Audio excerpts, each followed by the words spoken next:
22 November 1963 টেক্সাসের Dallas শহরে ঝলমলে রোদের একটি দুপুর। রাস্তার দুই ধারে অপেক্ষমান লাখো মানুষের বাঁধ ভাঙা উল্লাস। ছাদ খোলা গাড়িতে হাস্যোজ্জ্বল তরুণ প্রেসিডেন্ট জন এফ কেনেডি। সব কিছুই ছিল নিখুঁত, কিন্তু ঠিক পরের কয়েক সেকেন্ডের ভগ্নাংশে এমন কিছু ঘটল যা চিরতরে বদলে দিল মানব সভ্যতার ইতিহাস। পরপর কয়েকটি গুলির শব্দ আর চোখের পলকে শেষ হয়ে গেল আমেরিকার সবচেয়ে জনপ্রিয় এক নেতার জীবন। কিন্তু ডিলি প্লাজার সেই অভিশপ্ত দুপুরে আসলে কি ঘটেছিল? সেই ঘাতক লি হার্ভে অসওয়াল্ড কি সত্যিই একা ছিল, নাকি এর পেছনে লুকিয়েছিল আধুনিক ইতিহাসের সবচেয়ে সুপরিকল্পিত এবং ভয়ঙ্কর কোনো রাষ্ট্র বিপ্লবের ছক? বই কথা কয়ের আজকের আয়োজনে আপনাদের স্বাগত। আজ আমরা প্রবেশ করতে যাচ্ছি ক্ষমতার রাজনীতির এমন এক অন্ধকার গোলকধাঁধায় যেখানে প্রতিটি বাঁকে লুকিয়ে আছে বিশ্বাসঘাতকতা, স্নায়ুযুদ্ধের চরম উত্তেজনা আর দশকের পর দশক ধরে দামাচাপা দিয়ে রাখা অমীমাংসিত রহস্য। পুরোটা সময় জুড়ে আমাদের সাথেই থাকুন, কারণ আজ আমরা উন্মোচন করতে যাচ্ছি ক্ষমতার রাজপথ থেকে ডিলি প্লাজার সেই অভিশপ্ত দুপুর পর্যন্ত জন এফ কেনেডির জীবনের শেষ দিনগুলোর এক রোমহর্ষক ও অজানা ইতিহাস। তাহলে চলুন শুরু করা যাক। অধ্যায় 1, এক রাজনৈতিক রাজবংশের উত্থান। বিংশ শতাব্দীর রাজনৈতিক ইতিহাসে এমন খুব কম পরিবারই আছে যারা কেনেডি পরিবারের মতো এতটা আধিপত্য, আকাঙ্ক্ষা এবং ট্র্যাজেডির জন্ম দিয়েছে। ক্ষমতার শিখর থেকে শুরু করে মর্মান্তিক পতন, সবই যেন এই পরিবারের ভাগ্যে লেখা ছিল। এই সুদীর্ঘ নাটকের প্রধান চরিত্র হিসেবে যিনি ইতিহাসের পাতায় অমর হয়ে আছেন, তিনি হলেন জন ফিটজেরাল্ড কেনেডি। ম্যাসাচুসেটসের ব্রুকলাইনে 1917 সালের 29 মে জন্মগ্রহণ করেন তিনি, যাকে পরিবার এবং বন্ধুরা ভালোবেসে ডাকত জ্যাক নামে। জ্যাকের জন্ম এমন এক সময় হয়েছিল যখন প্রথম বিশ্বযুদ্ধের ভয়াবহতার ভেতর দিয়ে যাচ্ছে, কিন্তু তার নিজের জীবনের লড়াই শুরু হয়েছিল মাতৃগর্ভ থেকে ভূমিষ্ঠ হওয়ার পরপরই। জ্যাকের পিতা জোসেফ পি কেনেডি ছিলেন এক প্রবল উচ্চাকাঙ্ক্ষী এবং ক্ষমতালোভী মানুষ।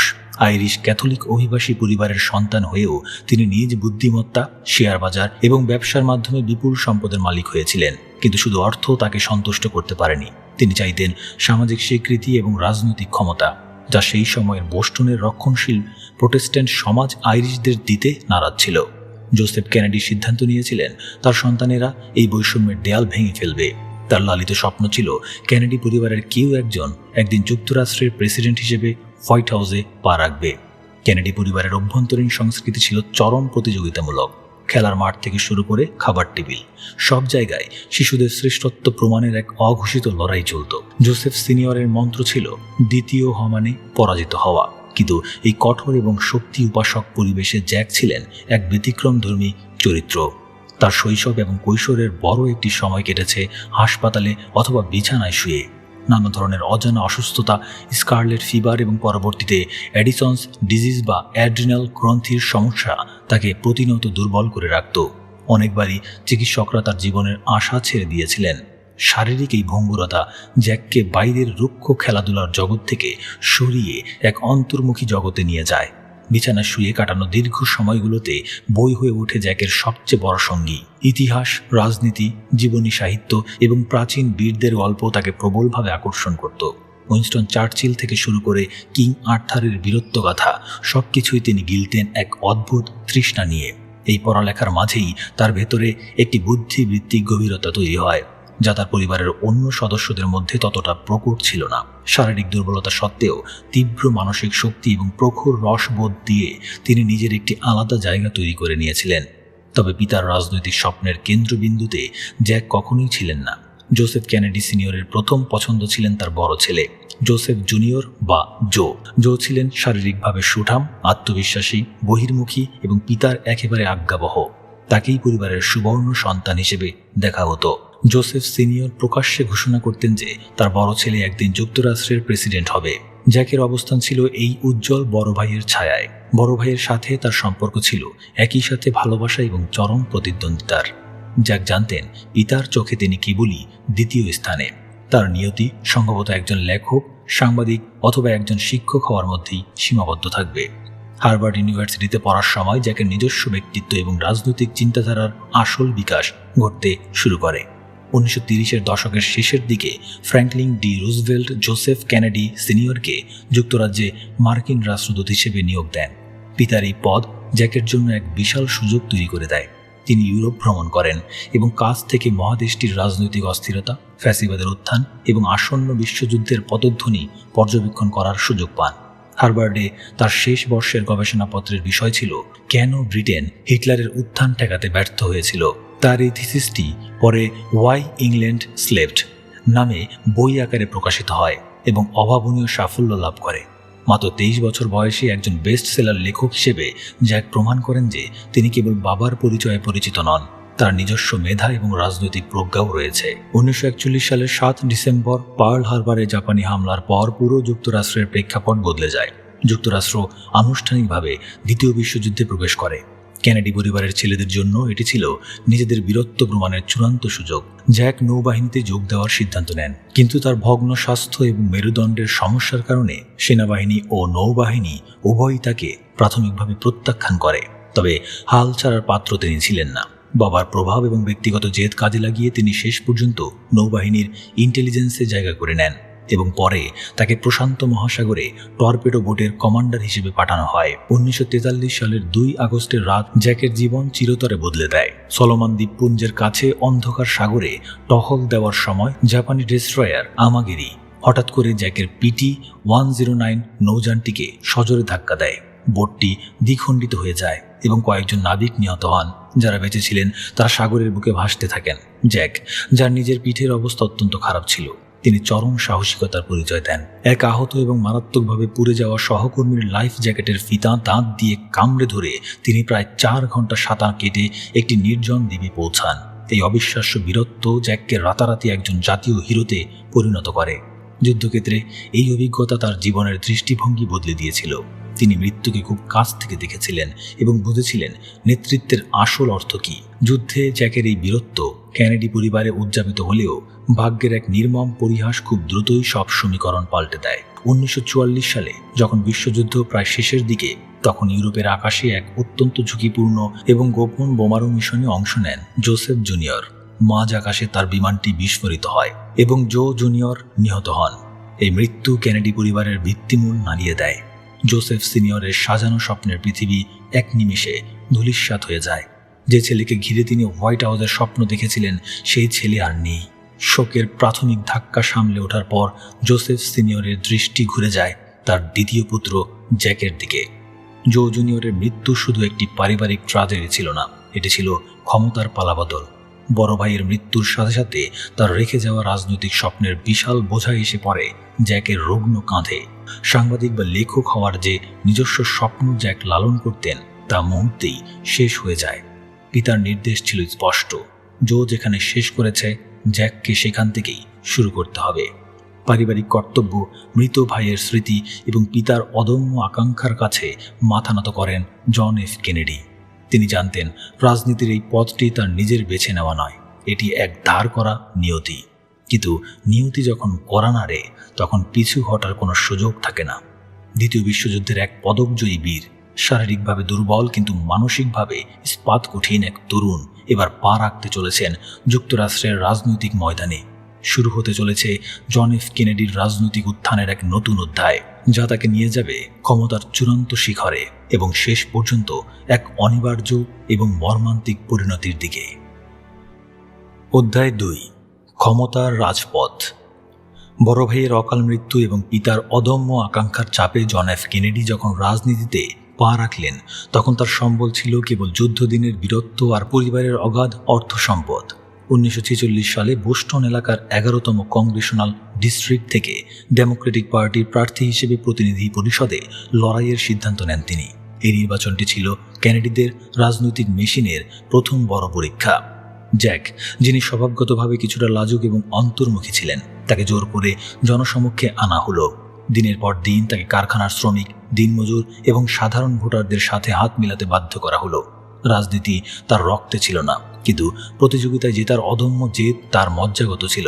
জোসেফ কেনেডি সিনিয়রের বিপুল অর্থ আর জ্যাকের তরুণ, সুদর্শন এবং যুদ্ধফেরত বীরের ভাবমূর্তি, এই দুইয়ের সমন্বয়ে তিনি বিপুল ভোটে জয়লাভ করে মাত্র 29 বছর বয়সে মার্কিন কংগ্রেসে পা রাখেন। কংগ্রেসে তার প্রথম দিকের বছরগুলো খুব একটা ঘটনাবহুল ছিল না। তিনি প্রায়শই দলীয় নিয়ম নীতির তোয়াক্কা করতেন না এবং নিজস্ব স্বাধীন মতাদর্শ মেনে চলতেন। বাইরে থেকে তাকে একজন চটপটে, তরুণ এবং প্রাণবন্ত নেতা মনে হলেও তার ব্যক্তিগত জীবন ছিল তীব্র শারীরিক যন্ত্রণায় জর্জরিত। মেরুদণ্ডের তীব্র ব্যথা এবং অ্যাডিসন্স ডিজিজের কারণে তাকে নিয়মিত শক্তিশালী ঔষধ এবং স্টেরয়েড নিতে হতো। জনসমক্ষে তিনি সবসময় হাসি খুশি এবং সতেজ থাকতেন, কিন্তু তার রাজনৈতিক সহকর্মীরা খুব কমই জানতেন যে তিনি কতটা শারীরিক যন্ত্রণার মধ্য দিয়ে যাচ্ছিলেন। এই যন্ত্রণা গোপন রাখার বিদ্যাটি কেনেডি খুব দ্রুত রপ্ত করেছিলেন, কারণ তিনি জানতেন মার্কিন জনগণ একজন রুগ্ন বা অসুস্থ মানুষকে কখনোই তাদের নেতা হিসেবে মেনে নেবে না। কংগ্রেসে 3 মেয়াদ মানে 6 বছর কাটানোর পর 1952 সালে কেনেডি ম্যাসাচুসেটস থেকে মার্কিন সিনেটের জন্য প্রতিদ্বন্দ্বিতায় অবতীর্ণ হন। তার প্রতিপক্ষ ছিলেন রিপাবলিকান পার্টির এক অত্যন্ত প্রভাবশালী এবং প্রতিষ্ঠিত নেতা হেনরি ক্যাবট লজ জুনিয়র। লজকে হারানো প্রায় অসম্ভব বলে মনে করা হতো, কিন্তু এই নির্বাচনেই কেনেডি পরিবার প্রমাণ করে যে তারা প্রচলিত রাজনীতির ছক ভেঙে নতুন যুগের সূচনা করতে পারে। জ্যাকের ছোট ভাই রবার্ট এফ কেনেডি বা সংক্ষেপে ববি এই প্রচারণার দায়িত্ব নেন। ববির কঠোর পরিশ্রম এবং কেনেডি পরিবারের নারীদের নিয়ে আয়োজিত অসংখ্য চা চক্র পুরো রাজ্য জুড়ে এক নতুন আলোড়ন সৃষ্টি করে। 1952 সালের সেই কঠিন নির্বাচনে যখন পুরো দেশে রিপাবলিকান ডোয়াইট আইজেনহাওয়ারের তুমুল হাওয়া বইছিল, তখন জ্যাক কেনেডি স্রোতের বিপরীতে দাঁড়িয়ে লজকে পরাজিত করে সিনেটর নির্বাচিত হন। সিনেটর হওয়ার ঠিক পরের বছরই 1953 সালে জ্যাকের জীবনে এক নতুন অধ্যায়ের সূচনা হয়। তিনি জ্যাকলিন বুভিয়ের নামে এক বুদ্ধিমতী, অভিজাত এবং অত্যন্ত আকর্ষণীয় তরুণীকে বিয়ে করেন। জ্যাকি শুধু তার স্ত্রী ছিলেন না, তিনি ছিলেন কেনেডিদের রাজনৈতিক প্রচারণার এক শক্তিশালী অস্ত্র। জ্যাকলিন তার রুচি, সংস্কৃতি এবং ফ্যাশন সেন্স দিয়ে মার্কিন জনগণের মনে এক জাদুকরী প্রভাব বিস্তার করেন, যা পরবর্তীতে কেনেডি দম্পতিকে হলিউড তারকাদের মতো জনপ্রিয় করে তুলেছিল। হোয়াইট হাউসের রাজনীতিতে এই দম্পতি এক স্বপ্নের জগৎ তৈরি করেছিলেন, যাকে পরবর্তীতে ক্যামেলট বলে আখ্যায়িত করা হয়। তবে সিনেটের প্রথম বছরগুলো জ্যাকের জন্য ছিল অত্যন্ত কষ্টদায়ক। তার পিঠের ব্যথা এতটাই অসহনীয় হয়ে ওঠে যে 1954 সালে তিনি অত্যন্ত ঝুঁকিপূর্ণ 2টি মেরুদণ্ডের অস্ত্রোপচার করাতে বাধ্য হন। এই সময় তার অবস্থা এতটাই সংকটাপন্ন হয়ে পড়েছিল যে তাকে 2বার মৃত্যুর ঠিক আগে দেওয়া শেষ প্রার্থনা বা লাস্ট রাইটস দেওয়া হয়েছিল, কিন্তু তার অদম্য জীবনী শক্তি আবারও তাকে মৃত্যুর মুখ থেকে ফিরিয়ে আনে। হাসপাতালে সুস্থ হয়ে ওঠার এই দীর্ঘ সময়টি তিনি নষ্ট করেননি। তিনি মার্কিন ইতিহাসের সেই সব সাহসী সিনেটরদের নিয়ে গবেষণা শুরু করেন যারা নিজেদের রাজনৈতিক ক্যারিয়ার বাজি রেখে দেশের স্বার্থে কঠিন সিদ্ধান্ত নিয়েছিলেন। এই গবেষণার ফসল হিসেবে 1956 সালে প্রকাশিত হয় তার বিখ্যাত বই প্রোফাইলস ইন কারেজ। বইটি শুধু বিপুল জনপ্রিয়তাই পায়নি, এটি তাকে মর্যাদাপূর্ণ পুলিৎজার পুরস্কার এনে দেয়। এই পুরস্কারটি তাকে একজন সাধারণ তরুণ রাজনীতিক থেকে একজন গভীর চিন্তাবিদ এবং জাতীয় মাপের বুদ্ধিজীবীতে রূপান্তরিত করে। 1956 সালের ডেমোক্রেটিক ন্যাশনাল কনভেনশনে ভাইস প্রেসিডেন্ট পদের জন্য সামান্য ব্যবধানে হেরে গেলেও এই হার জ্যাকের জন্য আশীর্বাদ হয়ে দেখা দেয়। পুরো দেশ তাকে চিনতে শুরু করে। এরপর তার একমাত্র লক্ষ্য স্থির হয় হোয়াইট হাউস। 1957 সাল থেকে তিনি চুপচাপ প্রেসিডেন্ট নির্বাচনের প্রস্তুতি শুরু করেন। তার পিতা যে স্বপ্ন দেখে আসছিলেন তা পূরণের চূড়ান্ত সময় এসে উপস্থিত হয় 1960 সালে। ডেমোক্রেটিক পার্টির প্রার্থী হিসেবে মনোনয়ন পাওয়ার পর তার মূল প্রতিদ্বন্দ্বী হিসেবে আবির্ভূত হন রিপাবলিকান পার্টির রিচার্ড নিক্সন, যিনি ছিলেন সেই সময়ের ক্ষমতাসীন ভাইস প্রেসিডেন্ট এবং একজন পোর খাওয়া অভিজ্ঞ রাজনীতিক। এই নির্বাচনে কেনেডিকে একটি বড় মানসিক এবং সামাজিক বাধার সম্মুখীন হতে হয়। তার ধর্ম। মার্কিন যুক্তরাষ্ট্রের ইতিহাসে তখন পর্যন্ত কোনো ক্যাথলিক প্রেসিডেন্ট নির্বাচিত হননি। প্রোটেস্ট্যান্ট সংখ্যাগরিষ্ঠ এই দেশে অনেকেই ভয় পেতেন যে একজন ক্যাথলিক প্রেসিডেন্ট হয়তো ভ্যাটিকানের পোপের নির্দেশনায় দেশ চালাবেন। কেনেডি হিউস্টনে প্রোটেস্ট্যান্ট যাজকদের এক সমাবেশে গিয়ে এই বিতর্কের অবসান ঘটান। তিনি অত্যন্ত দৃঢ়তার সাথে ঘোষণা করেন, আমি আমেরিকার প্রেসিডেন্ট পদের জন্য একজন ক্যাথলিক প্রার্থী নই, আমি একজন ডেমোক্রেটিক প্রার্থী যে ব্যক্তিগত জীবনে ক্যাথলিক ধর্মে বিশ্বাসী। আমি চার্চের হয়ে কথা বলি না এবং চার্চও আমার হয়ে কথা বলে না। তার এই অসামান্য বক্তব্য জনগণের মনে আস্থা ফিরিয়ে আনে। 1960 সালের প্রেসিডেন্ট নির্বাচন চিরস্মরণীয় হয়ে আছে টেলিভিশন বিতর্কের কারণে। যুক্তরাষ্ট্রের ইতিহাসে প্রথমবারের মতো প্রেসিডেন্ট প্রার্থীদের মধ্যে সরাসরি বিতর্ক টিভিতে সম্প্রচারিত হয়। একদিকে ছিলেন অসুস্থ, ক্লান্ত এবং ঘর্মাক্ত রিচার্ড নিক্সন, অন্যদিকে ছিলেন চমৎকার মেকআপ নেওয়া, ঝকঝকে এবং আত্মবিশ্বাসী জন এফ কেনেডি। রেডিওতে যারা বিতর্ক শুনেছিলেন তারা নিক্সনকে বিজয়ী ভেবেছিলেন, কিন্তু টেলিভিশনের পর্দায় লাখো মানুষ কেনেডির আকর্ষণীয় ব্যক্তিত্ব, নিখুঁত উচ্চারণ এবং শান্ত ভঙ্গি দেখে মুগ্ধ হয়ে যায়। আধুনিক রাজনীতির অন্যতম প্রধান হাতিয়ার হিসেবে ইমেজ বা ভাবমূর্তির যুগ শুরু হয় সেদিন থেকেই। নির্বাচনের ফল ছিল শ্বাসরুদ্ধকরভাবে কাছাকাছি। অত্যন্ত অল্প ভোটের ব্যবধানে রিচার্ড নিক্সনকে পরাজিত করে যুক্তরাষ্ট্রের 35তম প্রেসিডেন্ট হিসেবে নির্বাচিত হন জন এফ কেনেডি। মার্কিন যুক্তরাষ্ট্রের ইতিহাসে তিনি ছিলেন প্রথম ক্যাথলিক এবং সবচেয়ে কম বয়সে নির্বাচিত প্রেসিডেন্ট। জোসেফ কেনেডি সিনিয়রের স্বপ্ন অবশেষে পূরণ হলো। বোস্টনের সেই আইরিশ পরিবারটি এবার হোয়াইট হাউসের চূড়ায় আসন গ্রহণ করল। 1961 সালের 20 জানুয়ারি ওয়াশিংটন ডিসিতে এক তীব্র শীতের সকালে ক্যাপিটল হিলের সামনে দাঁড়িয়ে শপথ গ্রহণ করেন কেনেডি। তার শপথ গ্রহণ অনুষ্ঠানে ছিল নতুন প্রজন্মের এক সতেজ প্রতিজ্ঞা। বয়স্ক এবং রক্ষণশীল নেতৃত্বের হাত থেকে ক্ষমতার চাবিকাঠি চলে আসে দ্বিতীয় বিশ্বযুদ্ধে লড়াই করা এক নতুন আত্মপ্রত্যয়ী এবং আধুনিক চিন্তার প্রজন্মের হাতে। তার সেই অমর উদ্বোধনী ভাষণ আজও বিশ্বের শ্রেষ্ঠ রাজনৈতিক ভাষণগুলোর একটি হিসেবে বিবেচিত হয়। মার্কিন জাতির উদ্দেশ্যে তার উদাত্ত আহ্বান ছিল, দেশ তোমার জন্য কি করতে পারে তা জিজ্ঞেস করো না, বরং নিজেকে জিজ্ঞেস করো তুমি দেশের জন্য কি করতে পারো। এক নতুন যুগের স্বপ্ন নিয়ে হোয়াইট হাউসে প্রবেশ করেছিলেন জন এফ কেনেডি, কিন্তু বাইরে তখন অপেক্ষা করছিল আরেক নির্মম বাস্তবতা। দ্বিতীয় বিশ্বযুদ্ধের ছাই থেকে জন্ম নেওয়া স্নায়ুযুদ্ধ তখন তার চরম শিখরে পৌঁছাতে শুরু করেছে। ক্ষমতা গ্রহণের প্রথম দিন থেকেই কেনেডিকে এমন এক বৈশ্বিক সংঘাতের মুখোমুখি হতে হয় যা পুরো মানবজাতিকে পরমাণু ধ্বংসের দ্বার প্রান্তে নিয়ে যাওয়ার অপেক্ষায় ছিল। ক্ষমতার যে মুকুট তিনি অর্জন করেছিলেন তা হয়ে উঠতে চলেছিল কণ্টকাকীর্ণ। হোয়াইট হাউসের জাঁকজমকপূর্ণ জীবন, জ্যাকলিন কেনেডির রুচিশীল আয়োজন এবং ক্যামেলটের স্বপ্নের আড়ালে জন এফ কেনেডিকে প্রতিদিন এক ভয়াবহ বাস্তবতার মুখোমুখি হতে হতো। দ্বিতীয় বিশ্বযুদ্ধ শেষ হলেও এক নতুন ধরনের অঘোষিত যুদ্ধ তখন গ্রাস করেছিল পুরো বিশ্বকে। স্নায়ুযুদ্ধ বা কোল্ড ওয়ার। একদিকে মার্কিন যুক্তরাষ্ট্রের নেতৃত্বাধীন পুঁজিবাদী পশ্চিমা বিশ্ব, অন্যদিকে সোভিয়েত ইউনিয়নের নেতৃত্বাধীন প্রবল কমিউনিস্ট বলয়। পরমাণু অস্ত্রের এই ভয়াল প্রতিযোগিতায় একটিমাত্র ভুল সিদ্ধান্ত বা সামান্য আবেগের বশবর্তী হওয়া মানেই ছিল পুরো মানবজাতির বিলুপ্তি। ক্ষমতা গ্রহণের পরপরই তরুণ প্রেসিডেন্ট বুঝতে পারেন এই পদের জৌলুসের চেয়ে এর দায়ভার 1000 গুণ বেশি। কেনেডি প্রশাসনের প্রথম বড় পরীক্ষাটি আসে হোয়াইট হাউসে প্রবেশের মাত্র কয়েক মাসের মধ্যেই, যা ইতিহাস বে অফ পিগস বা শোকর উপসাগরের আক্রমণ নামে চেনে। পূর্ববর্তী আইজেনহাওয়ার প্রশাসনের সময় মার্কিন গোয়েন্দা সংস্থা সিআইএ কিউবার কমিউনিস্ট নেতা ফিদেল কাস্ত্রোকে উৎখাত করার একটি গোপন পরিকল্পনা তৈরি করেছিল। পরিকল্পনার মূল অংশ ছিল কিউবা থেকে নির্বাসিতদের সামরিক প্রশিক্ষণ দিয়ে পুনরায় সেখানে পাঠানো, যাতে তারা কাস্ত্রো সরকারের পতন ঘটাতে পারে। তরুণ এবং অনভিজ্ঞ কেনেডি সিআইএ এবং সামরিক উপদেষ্টাদের জোরালো আশ্বাসে বিশ্বাস করে এই পরিকল্পনায় সবুজ সংকেত দেন। কিন্তু 1961 সালের এপ্রিলে শুরু হওয়া এই অভিযান চরমভাবে ব্যর্থ হয়। কাস্ত্রোর বাহিনী খুব সহজেই আক্রমণকারীদের পরাস্ত করে বা বন্দী করে। এই চূড়ান্ত ব্যর্থতা এবং আন্তর্জাতিক লজ্জার পর কেনেডি প্রকাশ্যে জাতির সামনে সব দায় নিজের কাঁধে তুলে নেন।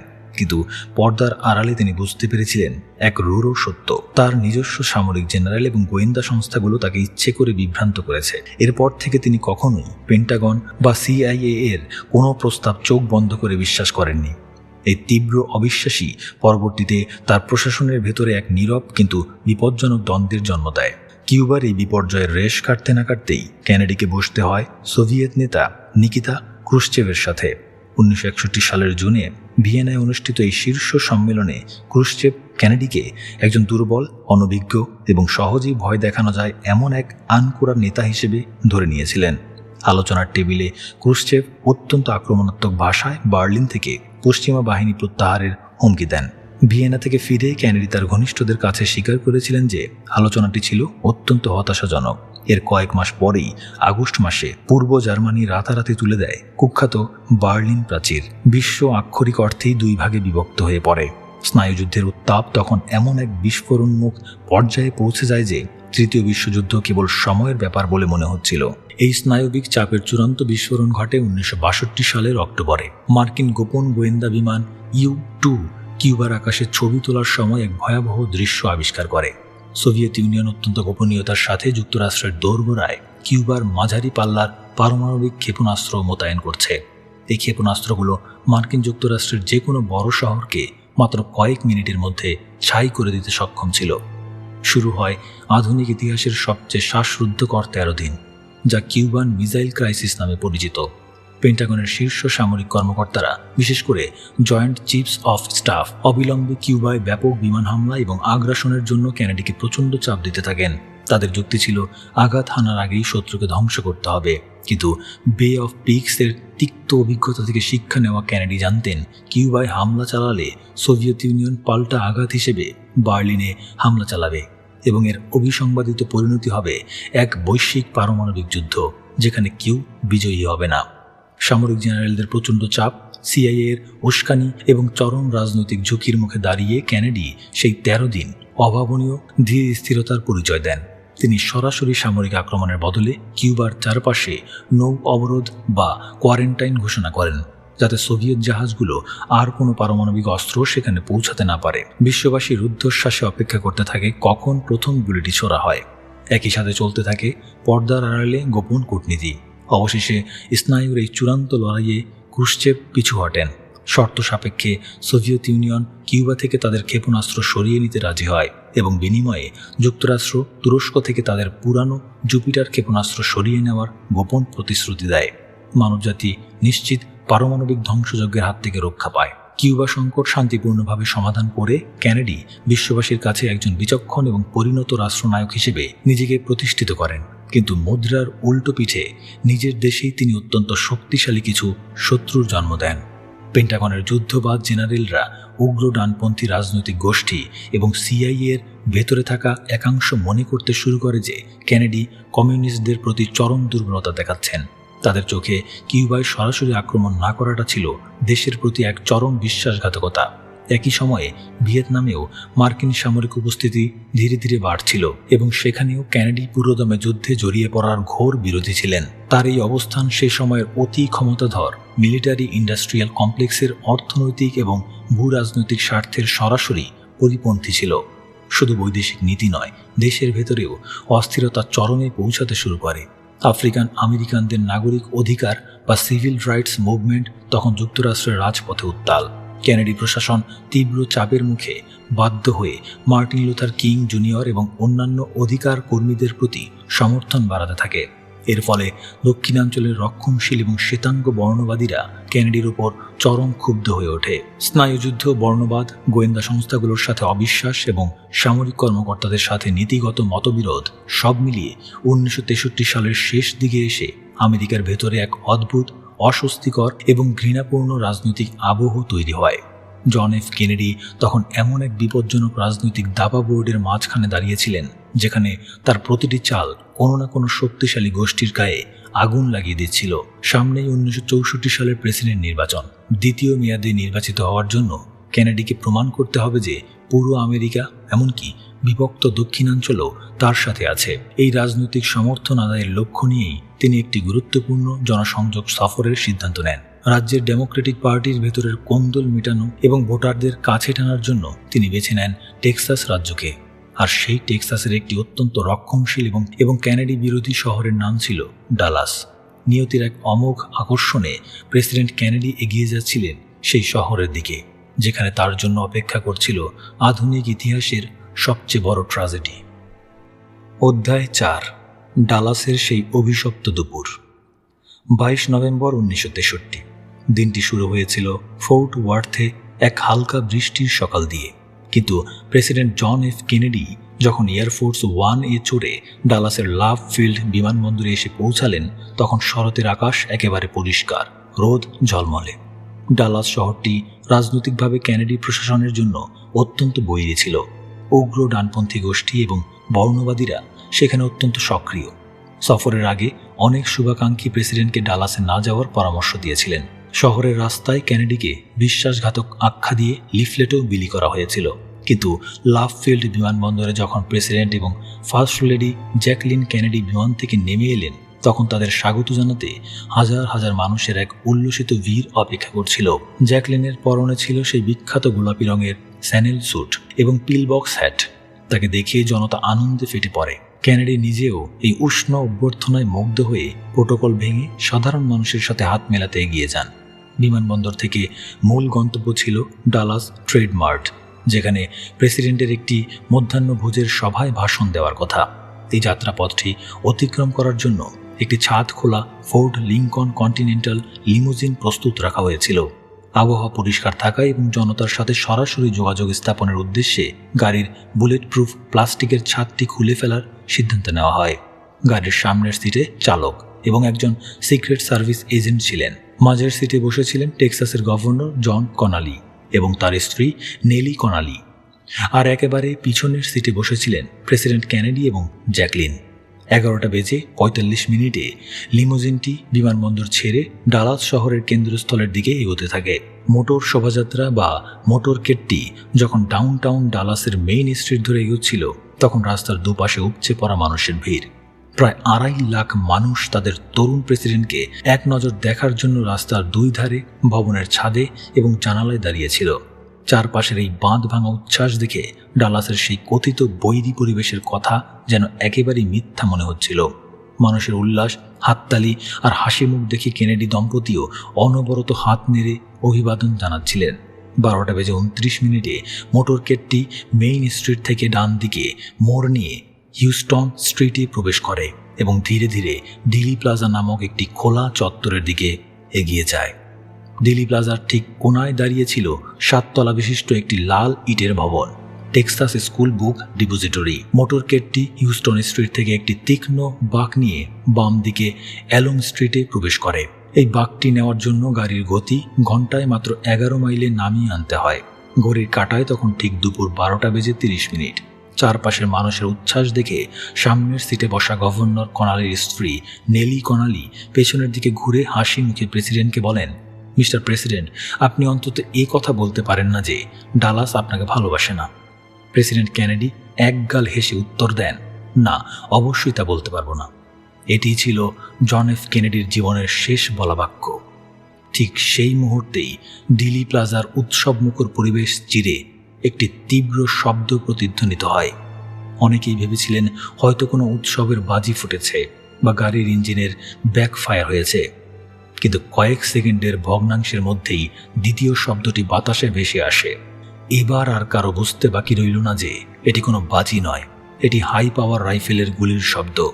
দ্বিতীয় বুলেটটি সরাসরি প্রেসিডেন্ট কেনেডির ঘাড়ের পেছন দিয়ে ঢুকে গলা দিয়ে বেরিয়ে যায় এবং সামনের সিটে বসা গভর্নর কনালিকেও গুরুতরভাবে আহত করে।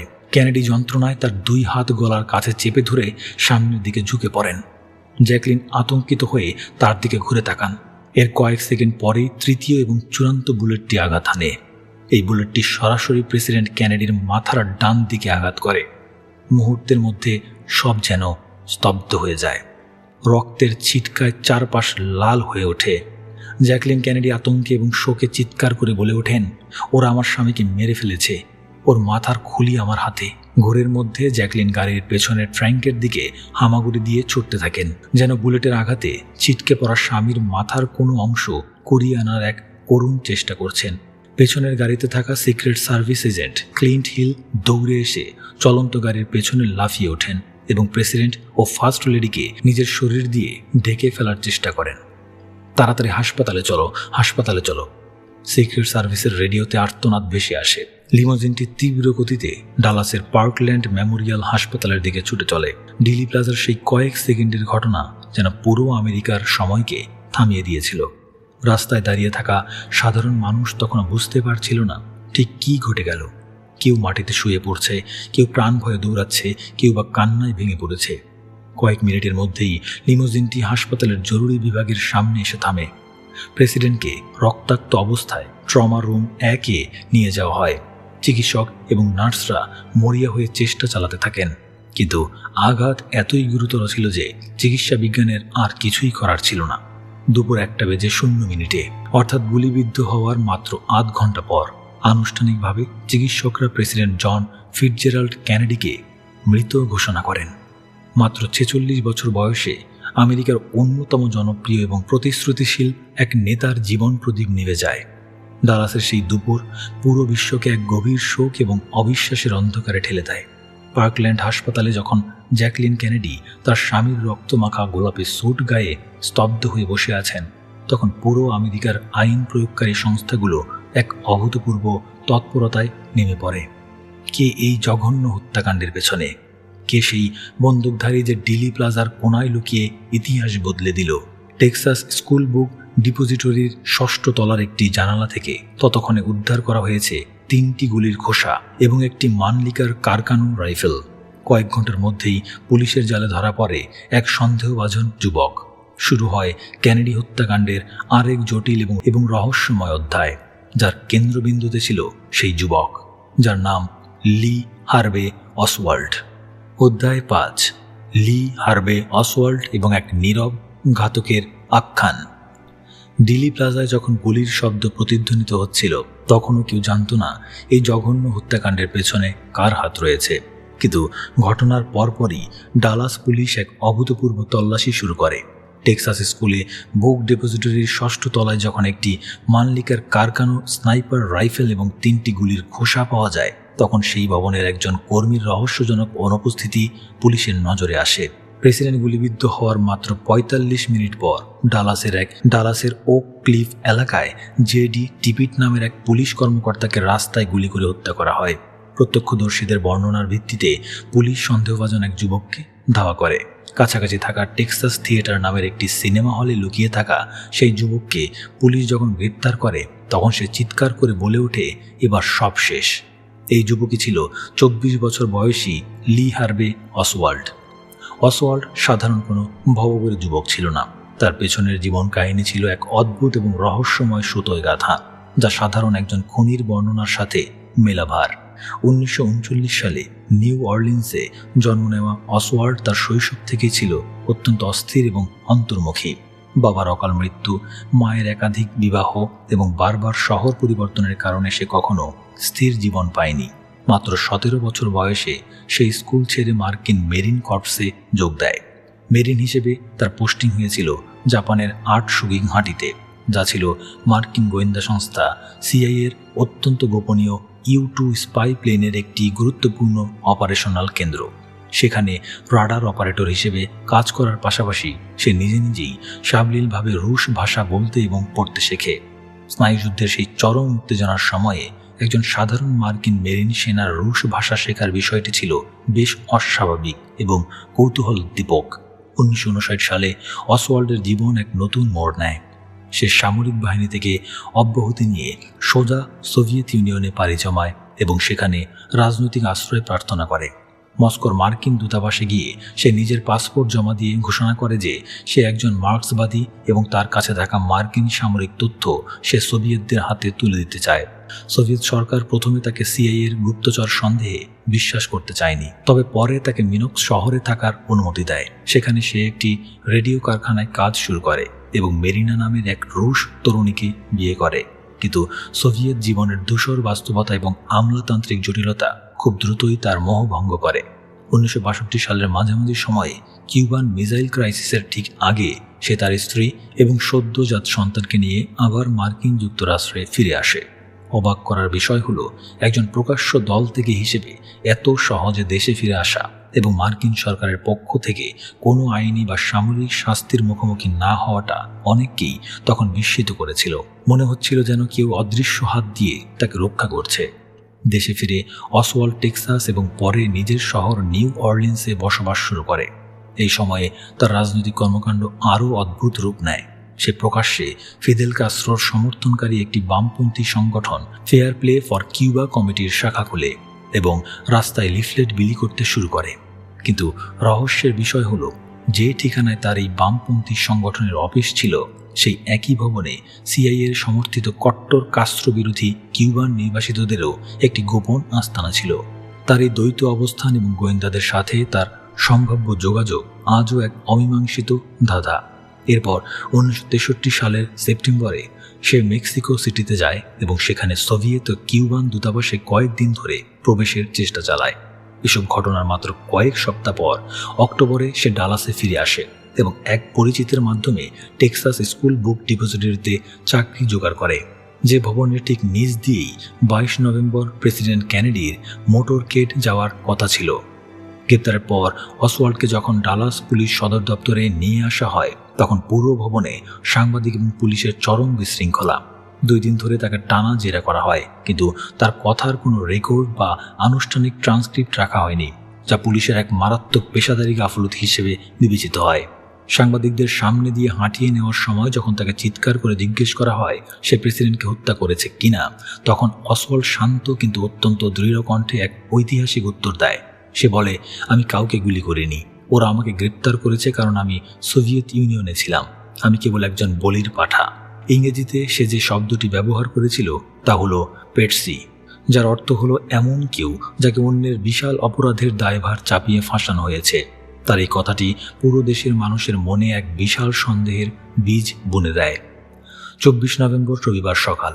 প্রেসিডেন্ট কেনেডির হত্যাকাণ্ডের 2 দিন পার হয়েছে। ডালাস পুলিশ সিদ্ধান্ত নেয় অসওয়াল্ডকে শহরের সিটি জেল থেকে কাউন্টি জেলে স্থানান্তর করা হবে। এই স্থানান্তর প্রক্রিয়াটি জাতীয় টেলিভিশনে লাইভ সম্প্রচার করার জন্য জেলের বেসমেন্টে তখন অসংখ্য সাংবাদিক এবং ক্যামেরাম্যানের ভিড়। অসওয়াল্ডকে হাতকড়া পরিয়ে যখন পুলিশের পাহারায় বের করে আনা হলো, ঠিক সেই মুহূর্তে সাংবাদিকদের ভিড় ঠেলে এক ব্যক্তি দ্রুত গতিতে সামনে এগিয়ে আসে। তার হাতে একটি .38 ক্যালিবারের স্নাব নোটস রিভলভার। কেউ কিছু বুঝে ওঠার আগেই সেই ব্যক্তি অসওয়াল্ডের পেটে সরাসরি গুলি চালায়। যন্ত্রণায় কুকড়ে মেঝেতে লুটিয়ে পড়ে অসওয়াল্ড। পুরো আমেরিকা টেলিভিশনের পর্দায় সরাসরি হত্যার দৃশ্য দেখে স্তব্ধ হয়ে যায়। যে ব্যক্তি অসওয়াল্ডকে গুলি করেছিল তার নাম জ্যাক রুবি। সে ছিল ডালাসের একটি নাইট ক্লাবের মালিক এবং স্থানীয় মাফিয়া বা আন্ডারওয়ার্ল্ডের সাথে তার দীর্ঘদিনের গভীর সংযোগ ছিল। রুবির দাবি ছিল প্রেসিডেন্ট কেনেডির মৃত্যুর শোকে এবং জ্যাকলিন কেনেডিকে যেন ডালাসে এসে খুনের সাক্ষ্য দিতে না হয়, সেই আবেগ থেকেই সে অসওয়াল্ডকে হত্যা করেছে। কিন্তু একজন নাইট ক্লাব মালিক কিভাবে এত কড়া নিরাপত্তার মধ্যে পুলিশের নজর এড়িয়ে একেবারে জেলের ভেতরে প্রবেশ করতে পারল, তার কোনো সন্তোষজনক উত্তর ডালাস পুলিশ কখনো দিতে পারেনি। পার্কল্যান্ড হাসপাতালের যে জরুরি বিভাগে মাত্র 48 ঘন্টা আগে প্রেসিডেন্ট কেনেডি শেষ নিঃশ্বাস ত্যাগ করেছিলেন, নিয়তির নির্মম পরিহাসে ঠিক সেখানেই লি হার্ভে অসওয়াল্ডকে মৃত ঘোষণা করা হয়। এই মৃত্যুর সাথেই চিরতরে বন্ধ হয়ে যায় কেনেডি হত্যাকাণ্ডের সবচেয়ে গুরুত্বপূর্ণ দরজাটি। অসওয়াল্ড আসলেই প্রেসিডেন্টকে খুন করেছিল কিনা, সে একা ছিল নাকি কোনো বড় চক্রান্তের ক্ষুদ্র অংশ ছিল, অথবা তার দাবি অনুযায়ী সে সত্যিই কেবল একজন ঘুঁটি ছিল কিনা, এইসব প্রশ্নের উত্তর সে নিজের সাথে কবরে নিয়ে যায়। প্রধান সন্দেহভাজনকে প্রকাশ্যে হত্যার এই ঘটনা প্রমাণ করে দেয় যে ডালাসের সেই অভিশপ্ত দুপুরের পেছনে লুকিয়ে আছে এমন কোনো বিশাল এবং অন্ধকার শক্তি যারা চায়নি সত্য কখনো দিনের আলোতে আসুক। আর এখান থেকেই জন্ম নেয় আধুনিক ইতিহাসের সবচেয়ে জটিল এবং সুদীর্ঘ এক অনুসন্ধানের। অধ্যায় 6, ওয়ারেন কমিশন এবং সত্য সন্ধানের গোলকধাঁধা। ডালাসের মাটি থেকে এয়ারফোর্স 1 যখন প্রেসিডেন্ট কেনেডির কফিন এবং রক্তমাখা পোশাকে স্তব্ধ জ্যাকলিন কেনেডিকে নিয়ে ওয়াশিংটনের উদ্দেশ্যে আকাশে উড়ল, তখন সেই বিমানেই তড়িঘড়ি করে যুক্তরাষ্ট্রের 36তম প্রেসিডেন্ট হিসেবে শপথ নিলেন লিন্ডন বি জনসন। সারা দেশ তখন শোক, অবিশ্বাস এবং এক অজানা আতঙ্কে ডুবেছিল। অসওয়াল্ডের অপ্রত্যাশিত মৃত্যুর পর সাধারণ মানুষের মনে প্রশ্নের পাহাড় জমতে শুরু করে। কে ছিল এই অসওয়াল্ড? সোভিয়েত ইউনিয়ন বা কিউবা কি এই হত্যাকাণ্ডের পেছনে কলকাঠি নেড়েছে? এই সন্দেহ যদি সত্যি হয় তবে পারমাণবিক যুদ্ধের অশনি সংকেত একেবারে দোরগোড়ায়। প্রেসিডেন্ট জনসন বুঝতে পেরেছিলেন জাতিকে শান্ত করতে এবং যে কোনো ধরনের আন্তর্জাতিক বা অভ্যন্তরীণ উত্তেজনা প্রশমিত করতে একটি দ্রুত, বিশ্বাসযোগ্য এবং চূড়ান্ত উত্তরের প্রয়োজন। এই লক্ষ্যেই 29 নভেম্বর 1963 সালে তিনি সুপ্রিম কোর্টের প্রধান বিচারপতি আর্ল ওয়ারেনের নেতৃত্বে একটি প্রেসিডেন্সিয়াল কমিশন গঠন করেন, যা ইতিহাসে ওয়ারেন কমিশন নামে পরিচিতি পায়। এই কমিশনের সদস্য নির্বাচন ছিল অত্যন্ত তাৎপর্যপূর্ণ এবং রাজনৈতিকভাবে ভারসাম্যপূর্ণ। প্রধান বিচারপতি ওয়ারেন ছাড়াও এতে ছিলেন সেনেটর রিচার্ড রাসেল, জন সারম্যান কুপার এবং প্রতিনিধি পরিষদের সদস্য জেরাল্ড ফোর্ড। কিন্তু সবচেয়ে বিতর্কিত এবং কৌতূহলোদ্দীপক অন্তর্ভুক্তিটি ছিল অ্যালেন ডালেসের। এই অ্যালেন ডালেস ছিলেন সিআইএর সাবেক প্রবল পরাক্রমশালী পরিচালক, যাকে বে অফ পিক্স ব্যর্থতার পর স্বয়ং প্রেসিডেন্ট কেনেডি বরখাস্ত করেছিলেন। কেনেডির প্রতি চরম রাজনৈতিক বিদ্বেষ পোষণ করা একজন মানুষকে তার হত্যাকাণ্ডের প্রধান তদন্ত কমিটিতে জায়গা দেওয়াটা অনেকের চোখেই ছিল চরম বিস্ময়ের। তবুও এই 7 সদস্যের উপর দায়িত্ব পড়ল আধুনিক ইতিহাসের সবচেয়ে চাঞ্চল্যকর হত্যাকাণ্ডের জট খোলার। তদন্তের পরিধি ছিল বিশাল। FBI এবং সিক্রেট সার্ভিস মিলে হাজার হাজার মানুষের সাক্ষাৎকার নেয়, ডিলি প্লাজার ঘটনাস্থল পুনরায় পরীক্ষা করে এবং বিস্তর ব্যালিস্টিক রিপোর্ট তৈরি করে। কিন্তু তদন্তের শুরু থেকেই একটি অদৃশ্য চাপ কাজ করছিল। যত দ্রুত সম্ভব এই সিদ্ধান্তে উপনীত হওয়া যে লি হার্ভে অসওয়াল্ড সম্পূর্ণ একাকী এই জঘন্য কাজ করেছে এবং এর পেছনে কোনো ষড়যন্ত্র নেই। FBI পরিচালক জে এডগার হুভার তদন্ত শুরুর মাত্র কয়েকদিনের মধ্যেই এক অভ্যন্তরীণ মেমোতে লিখেছিলেন, আমাদের জনগণকে বোঝাতে হবে যে অসওয়াল্ডই আসল খুনি। এই পূর্ব নির্ধারিত লক্ষ্যটি পুরো তদন্ত প্রক্রিয়াকে এক প্রশ্নবিদ্ধ গণ্ডির ভেতরে আটকে ফেলে। ডিলি প্লাজায় উপস্থিত আব্রাহাম জেপ্রুডার নামের এক স্থানীয় পোশাক প্রস্তুতকারক তার শখের 8 মিলিমিটার ক্যামেরায় কেনেডি হত্যাকাণ্ডের পুরো দৃশ্যটি ধারণ করেছিলেন। 266 ফ্রেমের এই নির্বাক রঙিন ফুটেজটি হয়ে ওঠে তদন্তের সবচেয়ে বড় প্রমাণ এবং একই সাথে সবচেয়ে বড় মাথা ব্যথার কারণ। জেপ্রুডারের ফিল্ম বিশ্লেষণ করে দেখা যায়, প্রথম আঘাত এবং প্রেসিডেন্ট কেনেডির মাথায় লাগা চূড়ান্ত আঘাতের মধ্যবর্তী সময় মাত্র কয়েক সেকেন্ডের ভগ্নাংশ। টেক্সাস স্কুল বুক ডিপোজিটরির সেই পুরানো বোল্ট অ্যাকশন ম্যানলিকার কারকানো রাইফেল দিয়ে এত কম সময়ের মধ্যে একজন মানুষের পক্ষে নিখুঁত নিশানায় 3টি গুলি ছোড়া এবং পুনরায় লোড করা প্রায় অসম্ভব একটি কাজ ছিল। এছাড়া একটি বুলেট সম্পূর্ণ লক্ষ্যভ্রষ্ট হয়েছিল বলে প্রমাণ পাওয়া যায়। তাহলে বাকি 2টি বুলেট কিভাবে কেনেডি এবং গভর্নর কনালির শরীরে এতগুলো ক্ষতের সৃষ্টি করল? এই অসম্ভব সমীকরণ মেলাতে গিয়ে ওয়ারেন কমিশনের তরুণ আইনজীবী আর্লেন স্পেক্টার এক অভাবনীয় তত্ত্ব দাঁড় করান, যা সিঙ্গেল বুলেট থিওরি বা সমালোচকদের ভাষায় ম্যাজিক বুলেট থিওরি নামে পরিচিত পায়। এই তত্ত্ব অনুযায়ী অসওয়াল্ডের ছোড়া দ্বিতীয় বুলেটটি প্রেসিডেন্ট কেনেডির ঘাড়ের পেছন দিক দিয়ে ঢুকে গলা দিয়ে বেরিয়ে যায়। এরপর সেই একই বুলেট শূন্যে দিক পরিবর্তন করে সামনের সিটে বসা গভর্নর কনালির পিঠে আঘাত করে তার ডান দিকের একটি পাঁজর ভেঙে বুকের ডান পাশ দিয়ে বেরিয়ে আসে। এরপর বুলেটটি আবার কনালির ডান হাতের কবজি ভেদ করে তার বাম উরুর মাংসে গিয়ে বিদ্ধ হয়। সবচেয়ে আশ্চর্যের বিষয় হলো, এতগুলো হাড় ও মাংসপেশি ভেদ করার পরও পার্কল্যান্ড হাসপাতালে কনালির স্ট্রেচার থেকে প্রায় অক্ষত অবস্থায় সেই বুলেটটি উদ্ধার করা হয়। সাধারণ মানুষের কাছে এই তত্ত্বটি ব্যালিস্টিক বিজ্ঞান এবং পদার্থ বিজ্ঞানের সমস্ত নিয়মকে বৃদ্ধাঙ্গুলি দেখানোর সামিল মনে হলেও ওয়ারেন কমিশন তাদের তদন্তের মূল ভিত্তি হিসেবে এই তত্ত্বকেই গ্রহণ করে। ময়নাতদন্তের রিপোর্টগুলোও তদন্তকে আরও ধোঁয়াশাচ্ছন্ন করে তোলে। ডালাসের পার্কল্যান্ড হাসপাতালের চিকিৎসকরা যারা প্রেসিডেন্টকে গুলিবিদ্ধ হওয়ার ঠিক পরপরই দেখেছিলেন, তারা গলার ক্ষতটিকে প্রবেশ পথ হিসেবেই বর্ণনা করেছিলেন, যার অর্থ হলো গুলিটি সামনে থেকে এসেছিল।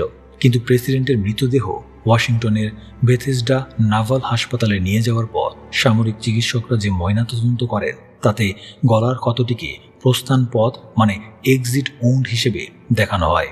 বেথেসডাতে ময়নাতদন্তের সময় উচ্চপদস্থ সামরিক কর্মকর্তাদের অযাচিত হস্তক্ষেপ এবং নথিপত্র নষ্ট করার অভিযোগ ওঠে, যা সন্দেহকে আরও ঘনীভূত করে। তদন্ত চলাকালীন ডিলি প্লাজার অনেক প্রত্যক্ষদর্শীর বয়ান অদ্ভুতভাবে এড়িয়ে যাওয়া হয় এবং কমিশনের নথিপত্র থেকে সম্পূর্ণ বাদ দেওয়া হয়। ডিলি প্লাজার এলম স্ট্রিটের ডান দিকে একটি ছোট ঘাসে ঢাকা উঁচু জায়গা ছিল, যাকে গ্রাসি নোল বলা হয়। সেদিন সেখানে উপস্থিত অনেক সাধারণ মানুষ, এমনকি আইন প্রয়োগকারী সংস্থার সদস্যরাও শপথ করে বলেছিলেন যে তারা গ্রাসি নোল এবং সেখানকার কাঠের বেড়ার পেছন থেকে গুলির শব্দ শুনেছিলেন এবং বন্দুকের ধোঁয়া উঠতে দেখেছিলেন। জেপ্রুডার ফিল্মেও স্পষ্ট দেখা যায় চূড়ান্ত আঘাতের পর প্রেসিডেন্টের মাথা প্রবল বেগে পেছনের দিকে এবং বাম দিকে ছিটকে যায়, যা পদার্থ বিজ্ঞানের সাধারণ নিয়মে প্রমাণ করে যে গুলিটি সামনে ডান দিক থেকেই এসেছিল।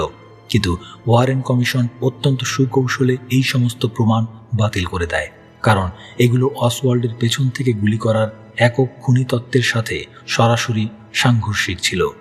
প্রায় 10 মাসের ম্যারাথন তদন্ত শেষে 1964 সালের সেপ্টেম্বরে ওয়ারেন কমিশন তাদের 888 পৃষ্ঠার চূড়ান্ত প্রতিবেদন প্রেসিডেন্ট জনসনের কাছে পেশ করে। কমিশনের উপসংহার ছিল অত্যন্ত সরল ও দ্ব্যর্থহীন। লি হার্ভে অসওয়াল্ড একাই 3টি গুলি ছুড়ে প্রেসিডেন্টকে হত্যা করেছে। জ্যাক রুবি সম্পূর্ণ ব্যক্তিগত ক্ষোভ এবং আবেগ থেকে অসওয়াল্ডকে হত্যা করেছে। তাদের দুজনের মধ্যে কোনো পূর্ব পরিচয় ছিল না।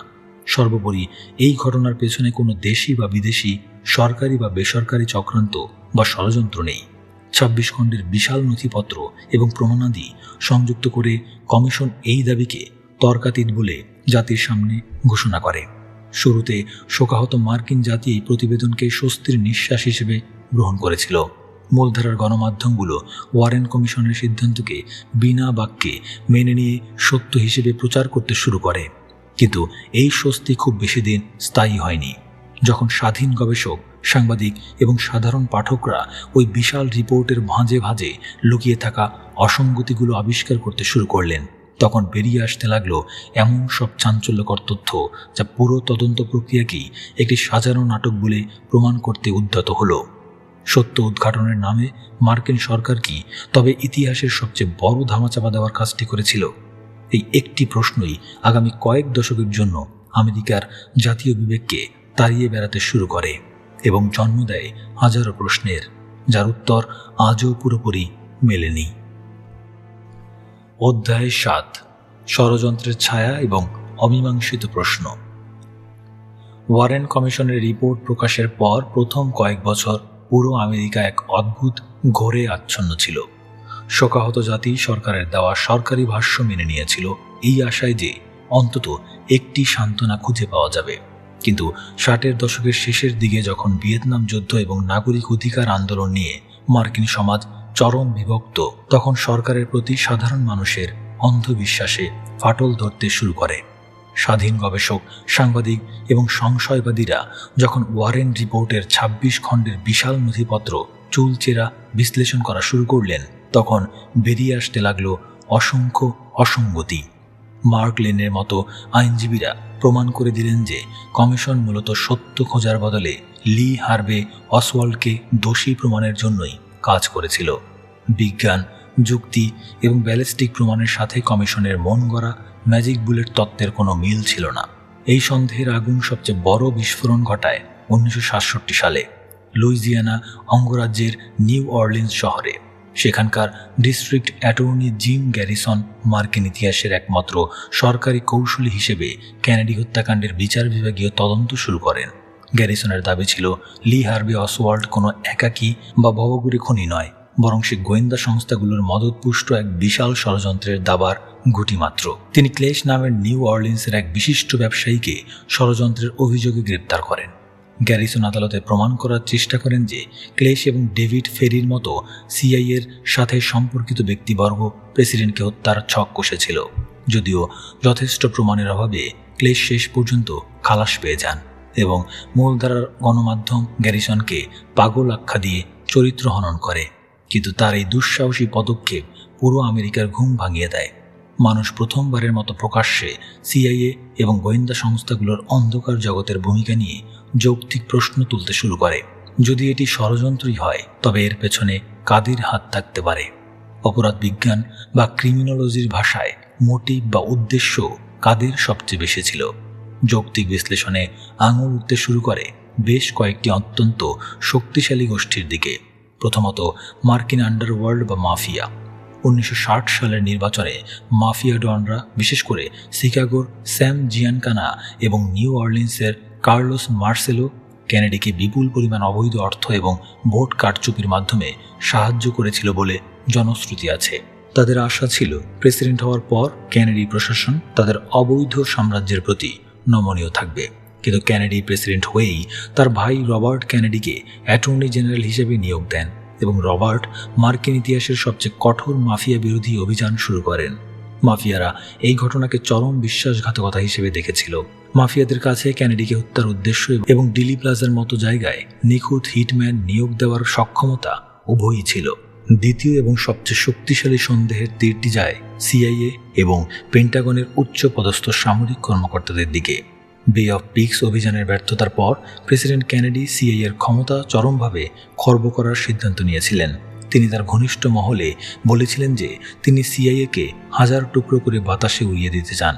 কিউবান মিসাইল ক্রাইসিসের সময় সামরিক জেনারেলদের যুদ্ধাঙ্গদেহী মনোভাব এবং কেনেডির শান্তিপূর্ণ সমাধানের পথ বেছে নেওয়া, এই দ্বন্দ্ব প্রশাসনের ভেতরে এক নীরব যুদ্ধ তৈরি করেছিল। সবচেয়ে গুরুত্বপূর্ণ বিষয়টি ছিল ভিয়েতনাম। মৃত্যুর মাত্র কয়েক সপ্তাহ আগে কেনেডি একটি ন্যাশনাল সিকিউরিটি অ্যাকশন মেমোরেন্ডাম স্বাক্ষর করেছিলেন, যার উদ্দেশ্য ছিল ভিয়েতনাম থেকে পর্যায়ক্রমে মার্কিন সেনা প্রত্যাহার করা। কিন্তু তার মৃত্যুর ঠিক পরপরই লিন্ডন বি জনসন দায়িত্ব নিয়ে ভিয়েতনামের সামরিক আগ্রাসন কয়েক গুণ বাড়িয়ে দেন। পেন্টাগনের প্রভাবশালী চক্র এবং অস্ত্র ব্যবসায়ীরা যারা যুদ্ধের ওপর নির্ভরশীল ছিল, তাদের কাছে কেনেডির এই শান্তিবাদী নীতি ছিল এক বিশাল কাঁটা।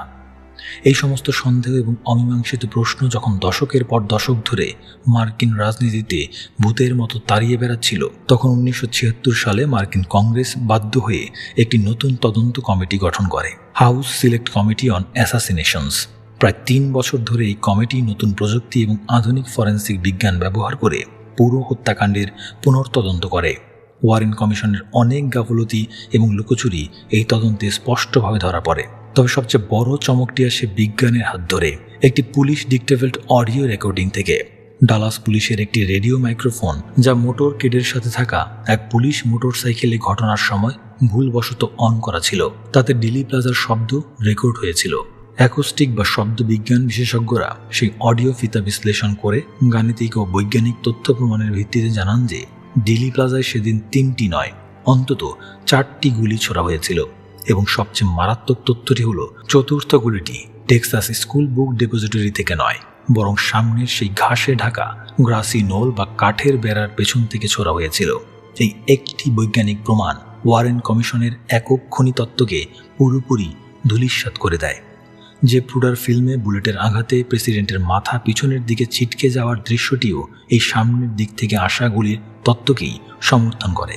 1979 সালে কংগ্রেশনাল কমিটি তাদের চূড়ান্ত প্রতিবেদনে আনুষ্ঠানিকভাবে ঘোষণা করে যে প্রেসিডেন্ট জন এফ কেনেডি অত্যন্ত উচ্চমাত্রার সম্ভাব্য ষড়যন্ত্রের শিকার হয়েছিলেন এবং সেখানে অন্তত 2 জন বন্দুকধারী উপস্থিত ছিল। এই সরকারি স্বীকারোক্তি মার্কিন জনগণের জন্য ছিল এক চরম ধাক্কা। যে সত্যকে তারা এত বছর ধরে নিছক ভিত্তিহীন ষড়যন্ত্র তত্ত্ব বলে উড়িয়ে দিচ্ছিল, খোদ কংগ্রেসের তদন্ত কমিটি তাকেই স্বীকৃতি দিচ্ছে। কিন্তু এত কিছুর পরও কারা এই ষড়যন্ত্রের মাস্টার মাইন্ড ছিল? সেই ঘাতকরা কারা, আর কেনই বা তাদের কখনো আইনের আওতায় আনা গেল না? তার কোনো উত্তর কমিটি দিতে পারেনি। যৌক্তিক এবং বাস্তববাদী দৃষ্টিকোণ থেকে বিচার করলে এটি স্পষ্ট হয়ে ওঠে যে অসওয়াল্ডের মতো একজন সাধারণ অগোছালো যুবকের পক্ষে এত নিখুঁতভাবে পৃথিবীর সবচেয়ে সুরক্ষিত মানুষটিকে হত্যা করে মসৃণভাবে হেঁটে বেরিয়ে যাওয়া প্রায় অসম্ভব। ডিলি প্লাজার রাজপথে সেদিন যা ঘটেছিল তা শুধু একজন নির্দিষ্ট প্রেসিডেন্টকে হত্যা ছিল না, এটি ছিল অত্যন্ত সুপরিকল্পিত এবং সূক্ষ্মভাবে বাস্তবায়িত এক নীরব রাষ্ট্র বিপ্লব, যার কুশীলবরা চিরকাল ধরা ছোঁয়ার বাইরে অন্ধকারের আড়ালেই থেকে যাওয়ার সিদ্ধান্ত নিয়েছিল। অধ্যায় 8, একটি স্বপ্নের মৃত্যু এবং অমোঘ উত্তরাধিকার। ডিলি প্লাজার সেই কয়েকটি গুলির শব্দ কেবল একটি নির্দিষ্ট মানুষের জীবন কেড়ে নেয়নি, এটি আক্ষরিক অর্থেই হত্যা করেছিল একটি গোটা যুগের সম্ভাবনাকে। 22 নভেম্বর 1963 সালের আগে মার্কিন যুক্তরাষ্ট্র ছিল দ্বিতীয় বিশ্বযুদ্ধ জয়ের অহংকারে স্ফীত, আত্মবিশ্বাসী এবং ভবিষ্যতের প্রতি প্রবল আশাবাদী এক জাতি। কিন্তু ডালাসের সেই অভিশপ্ত দুপুরের পর আমেরিকার সেই সরলতা এবং নিষ্পাপ ভাবমূর্তি চিরতরে হারিয়ে যায়। একটি দেশের নিজস্ব মাটিতে প্রকাশ্য দিবালোকে তাদের সর্বোচ্চ নেতাকে এত নির্মমভাবে হত্যা করা হতে পারে, এই নির্মম বাস্তবতা পুরো জাতির মনস্তত্ত্বে এক গভীর এবং স্থায়ী ক্ষতের সৃষ্টি করে। পরবর্তীতে মার্টিন লুথার কিং জুনিয়র এবং জন এফ কেনেডির ছোট ভাই রবার্ট কেনেডির হত্যাকাণ্ড যেন সেই ক্ষতেই বারবার আঘাত হেনে প্রমাণ করেছিল যে 60-এর দশকের সেই সোনালি স্বপ্নের দিনগুলো আসলে শেষ হয়ে গেছে। হত্যাকাণ্ডের মাত্র 3 দিন পর 25 নভেম্বর ওয়াশিংটনে অনুষ্ঠিত হয় প্রেসিডেন্ট কেনেডির রাষ্ট্রীয় অন্ত্যেষ্টিক্রিয়া। সারা পৃথিবীর রাষ্ট্রপ্রধানরা সেদিন জড়ো হয়েছিলেন এই তরুণ নেতার প্রতি শেষ শ্রদ্ধা জানাতে। আর্লিংটন ন্যাশনাল সিমেট্রির দিকে এগিয়ে যাওয়া সেই অন্ত্যেষ্টিক্রিয়ার যাত্রায় একটি দৃশ্য কোটি কোটি মানুষের হৃদয়ে চিরকালের জন্য গেঁথে যায়। পিতার কফিনের সামনে দাঁড়িয়ে মাত্র 3 বছর বয়সী ছেলে জন এফ কেনেডি জুনিয়রের সেই সামরিক স্যালুট দেওয়ার দৃশ্যটি ছিল একই সাথে চরম হৃদয় বিদারক এবং এক অব্যক্ত শূন্যতার প্রতীক। জ্যাকলিন কেনেডি তার স্বামীর সমাধির পাশে নিজ হাতে প্রজ্বলিত করেন ইটার্নাল ফ্লেম বা চিরন্তন শিখা, যা আজও জ্বলছে এক অসমাপ্ত স্বপ্নের সাক্ষী হয়ে। কেনেডির মৃত্যুর ঠিক এক সপ্তাহ পর শোকে পাগল প্রায় জ্যাকলিন কেনেডি লাইফ ম্যাগাজিনের সাংবাদিক থিওডোর এইচ হোয়াইটকে একটি সাক্ষাৎকার দেন। সেই সাক্ষাৎকারে তিনি অত্যন্ত সুকৌশলে এবং বুদ্ধিমত্তার সাথে তার স্বামীর সংক্ষিপ্ত শাসনকালকে বিখ্যাত কিং আর্থারের রূপকথার রাজ্য ক্যামেলটের সাথে তুলনা করেন। তিনি বলেন, ভবিষ্যতে আরও অনেক মহান প্রেসিডেন্ট আসবেন, কিন্তু আর কখনোই দ্বিতীয় কোনো ক্যামেলট আসবে না। জ্যাকলিনের এই একটি মাত্র মন্তব্য কেনেডির রাজনৈতিক ভাবমূর্তিকে এক জাদুকরী রূপকথায় রূপান্তরিত করে। ইতিহাসের সাধারণ বিচার বিশ্লেষণের ঊর্ধ্বে উঠে জন এফ কেনেডি পরিণত হন এক চিরস্থায়ী মিথে। মানুষ ভুলে যায় তার রাজনৈতিক ব্যর্থতা, বে অফ পিক্সের হঠকারিতা কিংবা সিভিল রাইটস নিয়ে তার প্রশাসনের প্রাথমিক ধীরগতির কথা। মানুষের মনে কেবল দাগ কেটে থাকে এক সুদর্শন, হাসি খুশি এবং প্রাণবন্ত নেতার ছবি, যিনি দেশকে নতুন ভবিষ্যতের স্বপ্ন দেখিয়েছিলেন।